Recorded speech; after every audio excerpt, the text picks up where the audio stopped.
It's now close to 7 o'clock. The effects of Hurricane Irene on North Myrtle Beach. We're staying at the Beach Cove Resort.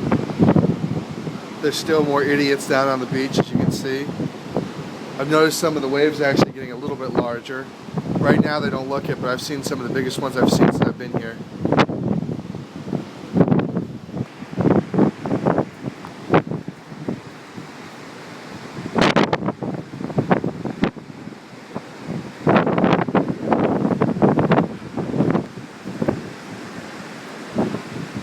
You can see the lifeguard chair there. It's been swept up.